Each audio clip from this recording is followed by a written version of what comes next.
Quand on parle de responsabilité sur le terrain juridique, il faut distinguer schématiquement déjà deux grandes catégories de responsabilité qui n'ont rien à voir l'une avec l'autre. On a d'un côté la responsabilité civile et de l'autre la responsabilité pénale.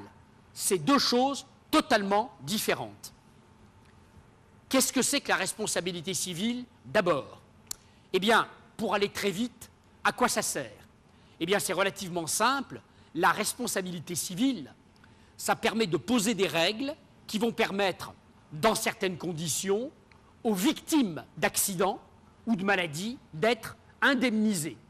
La responsabilité civile, ça permet de verser un dédommagement à quelqu'un qui a subi un accident ou qui subit une maladie. Et ce dédommagement, il se concrétise par le versement d'une somme d'argent. Cette somme d'argent, elle va dans les poches de la victime. On appelle ça des dommages et intérêts. Eh bien, on va simplifier, on va dire que la responsabilité civile, ça permet de distribuer des dommages et intérêts aux victimes. Bon, si je parle de responsabilité civile, et si je parle de votre responsabilité civile personnelle, et là je m'intéresse à votre compte en banque personnel, à votre argent personnel, à votre maison, à votre appartement personnel, eh bien, quand on travaille dans une entreprise comme Peugeot, en principe, à titre personnel, cette responsabilité-là, elle ne doit pas vous empêcher de dormir parce que vous êtes individuellement protégé par deux règles. Première règle, alors c'est du solide parce que c'est une règle qui a 200 ans d'existence, qui est dans le Code civil depuis 2 siècles. C'est une règle qui dit que votre employeur est civilement responsable de vos agissements. En clair, ça veut dire que si à l'occasion de votre job, vous cassez quelque chose, vous blessez quelqu'un, c'est votre entreprise qui va devoir dédommager la victime.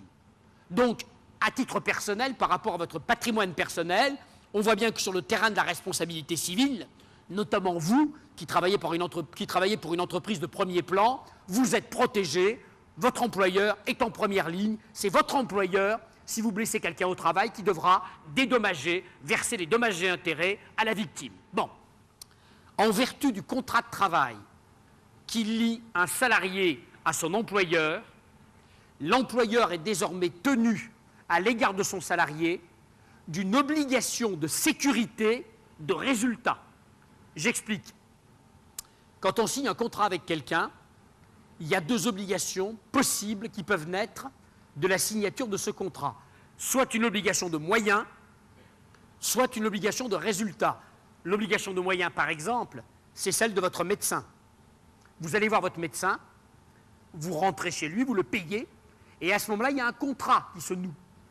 Et en échange du paiement, le médecin doit vous soigner. Mais le médecin n'est pas obligé de vous guérir. Parfois, ce n'est pas possible. Par contre, pour vous soigner, le médecin doit utiliser les moyens actuels de la science médicale, pas la médecine napoléonienne, celle de 2004-2005.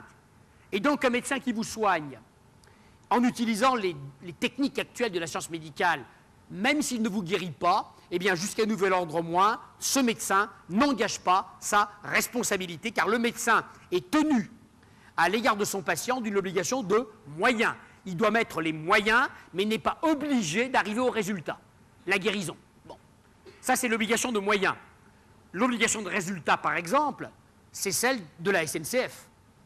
Vous montez dans le TGV, eh bien, la SNCF doit vous conduire sain et sauf à destination. Obligé. Si à l'arrivée vous manque un bras, eh bien, la SNCF est automatiquement responsable. Car la SNCF est tenue à l'égard de ses passagers d'une obligation de sécurité, de résultat. Elle fait comme elle veut, elle se débrouille comme elle veut, mais elle doit vous amener intacte à destination. Et elle ne pourrait s'exonérer, la SNCF, qu'en cas de force majeure. Exemple, un Airbus qui tombe sur le TGV. Là, c'est bon pour la SNCF. Mais en dehors de ça, elle est cuite. Elle va devoir obligatoirement vous indemniser si vous êtes blessé dans un TGV. Eh bien, vous avez bien entendu, depuis le 28 février 2002, les entreprises sont tenues à l'égard de leurs patients d'une obligation à l'égard de leurs salariés, d'une obligation de sécurité de résultat. Autrement dit, vous devez réussir à faire en sorte que vos salariés sortent intacts du travail.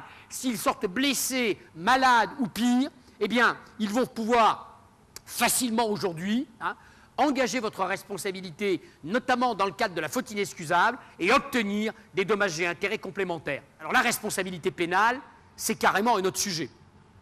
En 2 mots, et pour partir, si je puis dire, de très haut, qu'est-ce que c'est que la responsabilité pénale? Eh bien, écoutez, c'est simple. Nous vivons en société. Notre société, la société française par exemple, au fil des siècles, a mis en place des règles minimum de vie en commun. Des règles qui sont censées nous permettre de cohabiter les uns à côté des autres sans trop nous marcher sur les pieds, du genre tu ne voleras pas, tu ne tueras pas, tu ne violeras pas, tu respecteras le code de la route et pourquoi pas le code du travail. Oui, ces règles-là, on appelle ça dans le jargon des juristes des règles d'ordre public. La responsabilité pénale, et c'est tout le problème, on se l'assume personnellement, sur sa liberté individuelle, son honneur, son patrimoine, son casier judiciaire.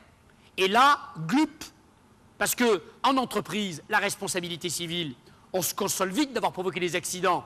À titre personnel, on ne supporte rien, c'est l'entreprise qui paye, ou sa compagnie d'assurance. Mais la responsabilité pénale, on se l'assume personnellement. Et en général, c'est très mal digéré. Pourquoi? Parce qu'il est vrai que lorsque survient un accident, eh bien, on souffre assez rapidement, quand on est mis en cause, du syndrome du lampiste. Pourquoi? Parce que c'est vrai que quand on fait, comme l'on dit, l'arbre des causes d'un accident, il est très rare qu'il y ait une seule faute, une seule défaillance. Très souvent, il y a toute une série de choses qui ont mal marché. Et souvent, un certain nombre de personnes impliquées, entre guillemets. Seulement, le système judiciaire, il pêche avec des mailles très grosses. Et dans le filet, on va ramener 1, 2, 3 personnes. Ceux qui vont se retrouver dans le tribunal vont dire « Mais pourquoi moi? Mais pourquoi moi? Pourquoi pas les autres? C'est moi qui vais payer pour tout un système. Moi, si j'ai fait ça, c'est pas pour provoquer un accident, c'est pour que la production continue, pour que ça roule, pour que l'entreprise fonctionne. Et d'ailleurs, j'en tire un bénéfice, somme toute modeste. Et c'est moi qui vais me retrouver devant le tribunal et qui risque d'aller passer 6 mois à la maison d'arrêt du département. Dès l'instant où on encadre même une personne, eh bien, immédiatement, on a de la responsabilité, au bon sens du terme, qui pèse sur vos épaules. On a le devoir, l'obligation, éventuellement pénalement sanctionnée, de protéger l'opérateur et de faire en sorte que les règles imposées par le Code du travail notamment soient respectées.